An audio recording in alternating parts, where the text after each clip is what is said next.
Welcome to the third episode on Season 1 of Finding Pieces. Today we're going to explore the three earliest born pianists on piano rolls, Carl Reinecke, Theodore Leschetizky, and Camille Saint-Saëns. You're listening to Finding Pieces, a podcast on pianos, people, and music.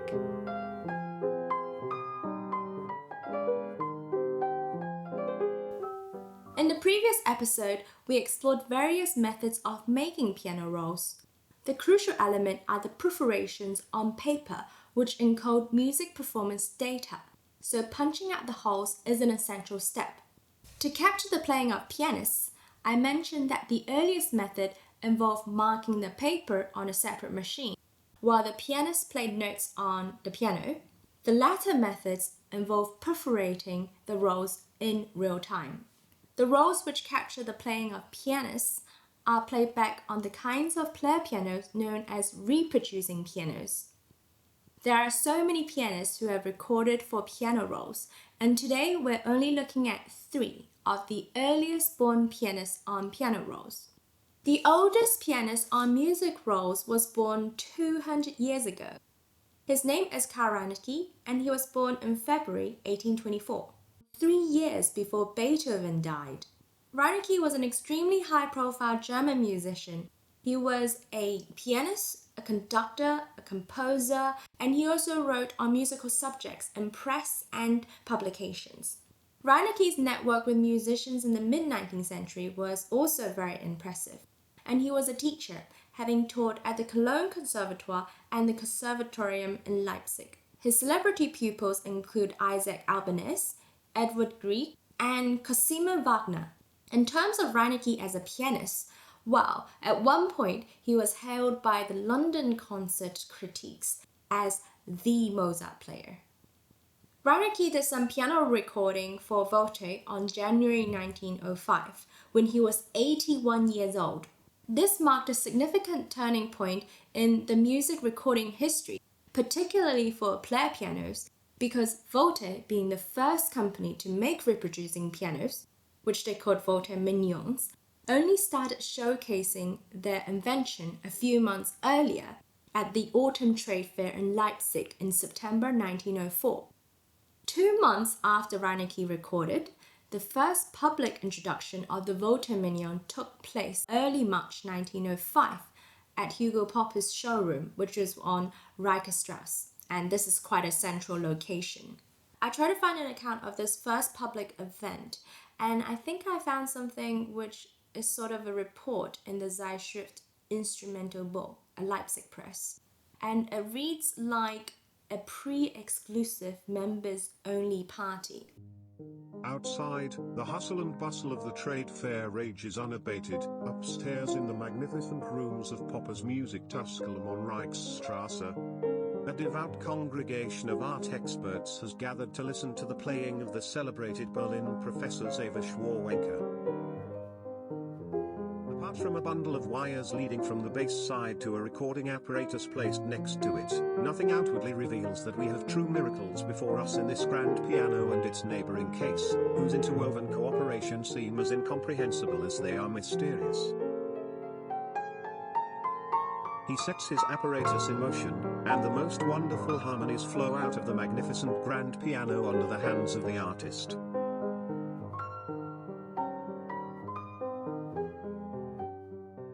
Before his death in 1909, Reinecke made further contributions to the roll-making industry with 14 autograph metro styles for the Aeolian Company and 20 rolls for Hupfeld Deer. Let me just briefly explain some of the differences between the rolls of these companies. The Aeolian rolls, the autograph metro styles, are for pianolas, meaning that essentially they were music scores punched out onto paper, and composers gave infographic instructions on the paper to show how fast or slow they want their music to go by drawing the tempo line. Rolls for Welte Mignon and Hupfeld Deer are played back on reproducing pianos, meaning that the perforations on rolls reflect the expressions made by the pianists.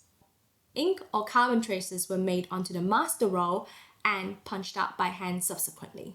Welte, which came around near the final months of 1907, was similar to Welte, so no perforations in real time. The main challenge for companies that made reproducing systems was in how they captured the subtleties, so dynamics, articulation, and here I also add sonority. And this is actually really complicated. You have the individual note, then you have the layers of note, which happen instantaneously, so the vertical harmonic element. Then you have notes which happen sequentially, so the horizontal melodic element. So each of the companies had their own way of enabling the capturing of the subtleties during the recording process. And sure enough, there was also the post-editing process, and how much of it. It is said that Welte did very little in the post-editing phase in their Welte Mignon, leaving wrong notes and the dynamics as the pianists had played it. And if pianists were not happy with it, then they'll just need to record it again.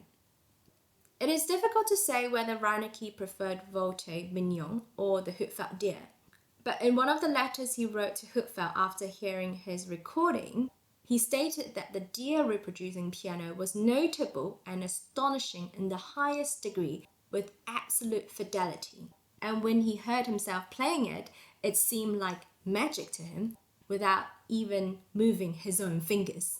But Reinecke did receive a handsome payment from Welte, a check of 500 marks made in July 1907.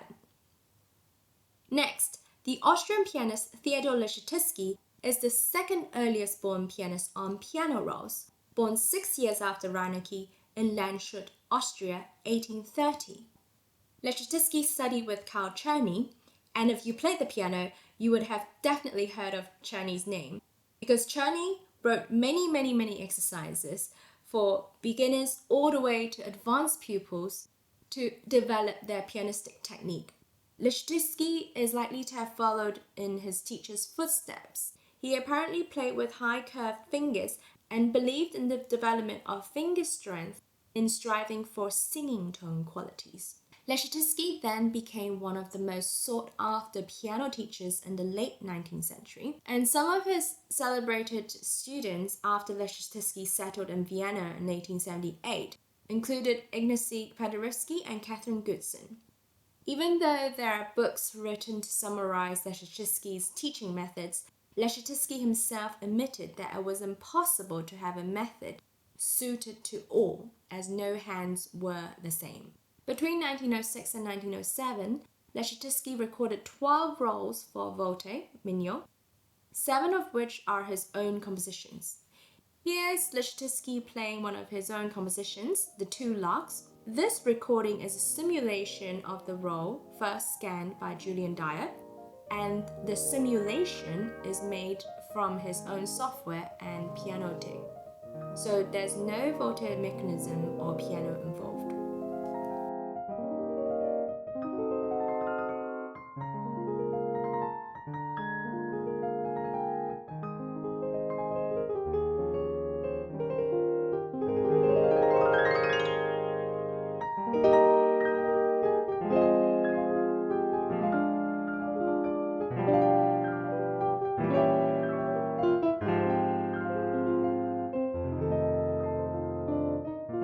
What you notice in this picture of this roll is that the paper is green. The original Welte Mignon paper is red.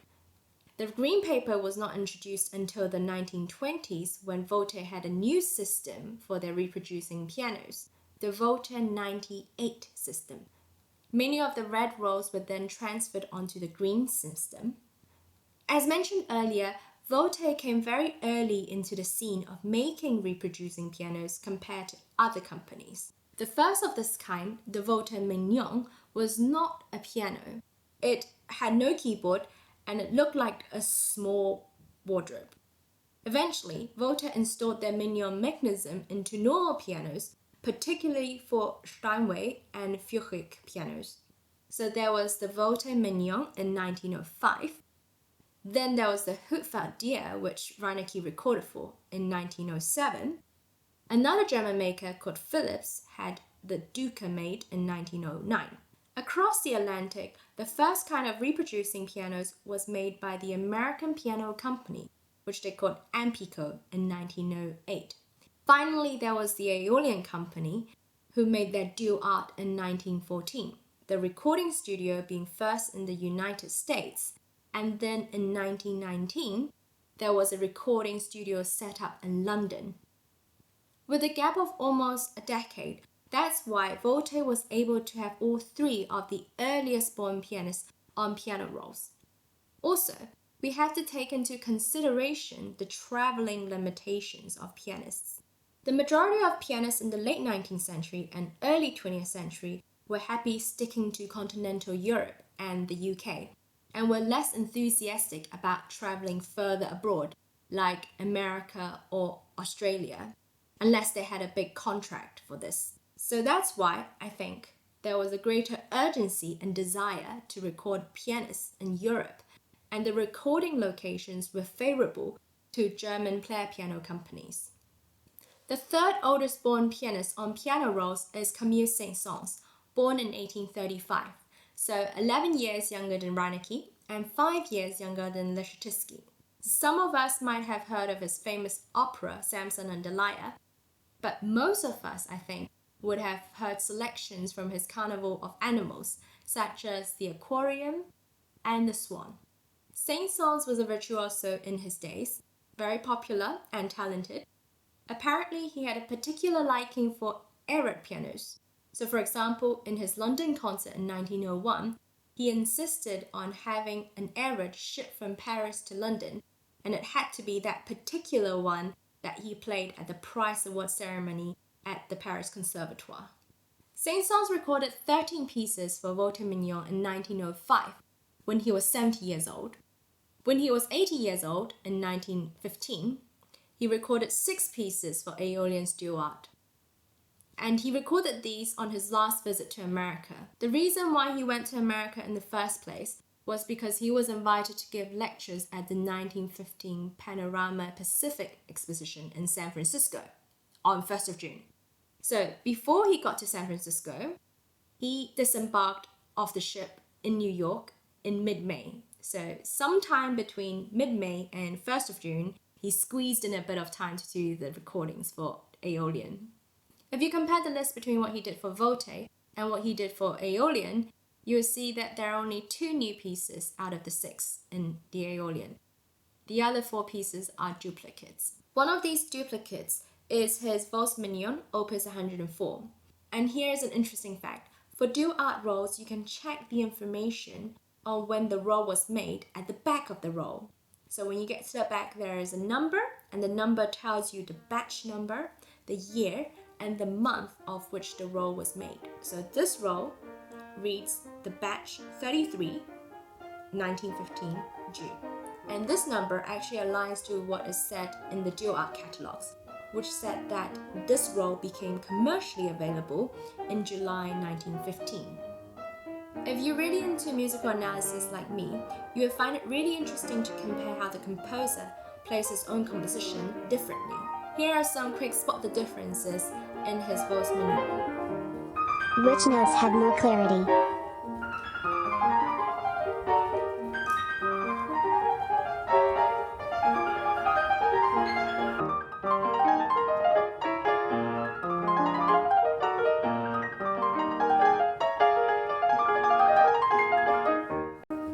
Which version has more freedom?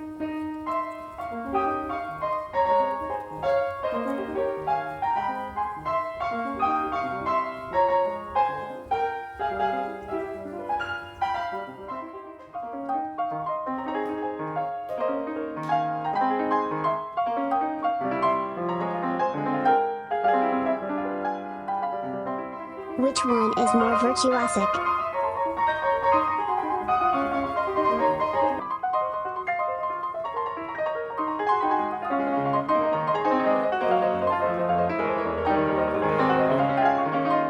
When we're doing comparisons between recordings, especially for piano rolls, we have to take in considerations the variables which impede our judgment. So including the pianist's physical fitness, his age, the differences between pianos in different continents, differences between systems of recording, different systems of playback, and the playback on pianos today or simulations. So it's hard to say whether these reflect the true interpretation of the pianist. These considerations are also relevant to our listening of any sort of music recordings. We involve ourselves, subconsciously or consciously, to the judging of the artist, or so to say, the artistry of production behind the music. To what extent do we believe or are made to believe that the product we have at hand reflects the true genuineness of the artist's interpretation? We all have our own preferences and beliefs as to what is the best or most authentic performance. And when we start talking about piano rolls, there's great suspicion.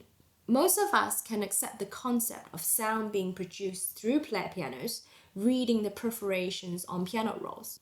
But when it comes to accepting that these perforations actually represent the interpretation of a human being, no, absolutely not.